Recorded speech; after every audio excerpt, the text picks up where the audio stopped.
Hello again, everybody. Welcome back to our Bible study. It's a 5-minute Bible study. We may be under 5 minutes today. Wow, shocking, I know. But we've only got 5 verses to cover. A little short psalm, Psalm 70, but a really great psalm. I think I have a nice practical application for you at the end. As always, you can download our PDF at tobelikechrist.com. It's completely free, and now we have 70 full chapters out there on the website.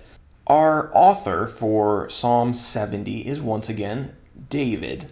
And there are no New Testament references to Psalm 70. There's not enough verses to reference back to. Our themes for today: calling on God to come to our aid in times of trial, and gladness can be found in God even in the midst of hardships. We have one definition, which if you're familiar with the old King James language, this is probably going to be familiar to you, but maybe not so much if you didn't grow up like me on the King James Bible. Haste or hasten. You see this in verse 1. This is to do something quickly or to move hurriedly. So we're going to see David calling on God to hasten to him, or come with haste, to hurry up and come to my aid, basically. So let's talk about our little 5-verse psalm. I've entitled it, Make Haste to Deliver Me. David called on the Lord to come to his aid and to do it quickly. He says, quote, Make haste, O God, to deliver me. O Lord, make haste to help me. There were men who were trying to harm David and take him down, and they gloated every time they got the better of him with shouts of, aha, aha. They really relished in any small win that they got to take him down a notch. Right? They were just against him all the time, and it was their greatest delight to see him falter.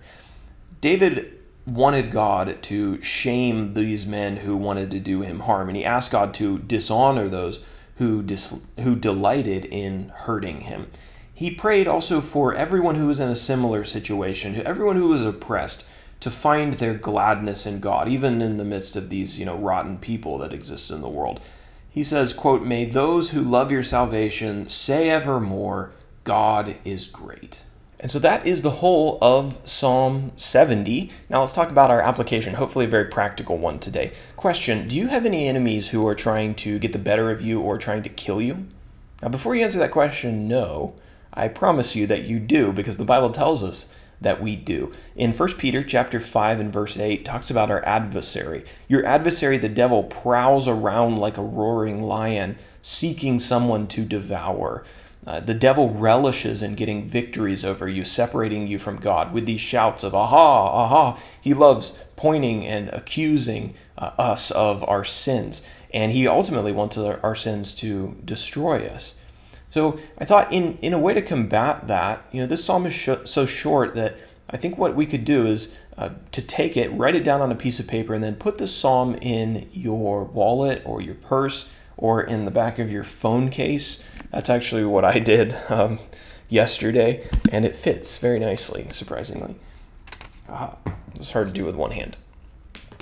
But I've just tucked it away there, and that way, whenever you feel the oppression of the enemy, whenever you feel the pull of temptation, you can pull this out and make this prayer, or pray this prayer to God. And I think this is a great prayer because it's so short and condensed and yet universally applicable. We all have an enemy, we've talked about, in Satan, and perhaps in men as well, that are under the influence of Satan. And then there's an expression of a recognition that we need God. We're not going to be able to do this on our own. The first part is, Make haste, O God, to deliver me. Come to my aid.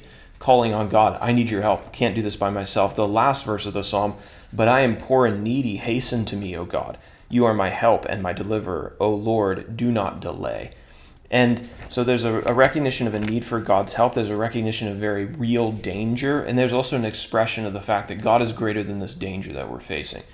He says, May those who love your salvation say evermore, God is great. And so we can proclaim that or speak that in the situation that we're in, even though we're surrounded by all of these enemies. And so I think that's a great one. I hope to put that one to some use. It's amazing the little treasures that you find lingering around the Psalms and in these books that we don't always study as much.